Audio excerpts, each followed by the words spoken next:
ఓం శ్రీమాత్రే నమః. గృహం కట్టుకునేటప్పుడు లేదంటే కొనేటప్పుడు చూసుకోవాల్సింది అతి ముఖ్యమైనది. గుడి ముందు గుడి వెనుక ఇల్లు అన్నది ఉండొచ్చా అన్నదే ప్రశ్న. ఈ ప్రశ్నకి సమాధానం శాస్త్రంలో ఆల్రెడీ ఉన్నది ఏంటంటే, శివాలయం ముందు విష్ణాలయం వెనుక భాగం గృహం అన్నది ఉండకూడదన్నది నియమం. శివాలయం ఎదుట ఎట్టి పరిస్థితుల్లోనూ నివాసయోగ్యమైనటువంటిది కానీ వ్యాపారానికి సంబంధించిన సముదాయం కానీ ఏది కూడా కట్టడం అన్నది ఉండకూడదు. అలాగే విష్ణాలయాలు సంబంధించిన వెనక భాగంలో ఎట్టి పరిస్థితులను గృహానికి సంబంధించింది కానీ వ్యాపార సంబంధించిన సముదాయాలు కానీ ఏ బిల్డింగ్లు ఉండకపోవడం అన్నది చాలా శ్రేష్టం. ఈ రకంగా ఉంటే గనక దుష్పరిణామాలు ఎదురవుతున్నాయి.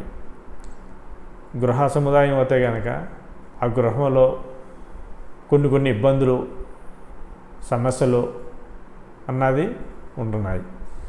అలాగే వ్యాపార సముదాయాలు అయితే కనుక వ్యాపారాలు బాగోపోవడం కానీ ఇతరత్ర కొన్ని ఇబ్బందులు కూడా ఎదురవుతున్నాయి.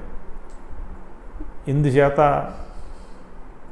ఎట్టి పరిస్థితుల్లోనూ శివాలయానికి ఎదురుగాను విష్ణాలయ వెనక భాగంలోనూ గృహం కానీ వ్యాపారం సంబంధించిన బిల్డింగ్లు కానీ లేకుండా చూసుకోండి. తప్పని పరిస్థితిలో నివసించేవారు ఒకసారి అబ్జర్వేషన్ చేయండి. చేసి అంతా బాగానే ఉందంటే కనుక కొనసాగండి. లేదంటే కనుక మారటానికి అవకాశాలని చూడండి. 90% మాత్రం సక్సెస్ అన్నది తక్కువగానే ఉంది. ఏదో 10% బాగా జాతక బలాలు బాగుండి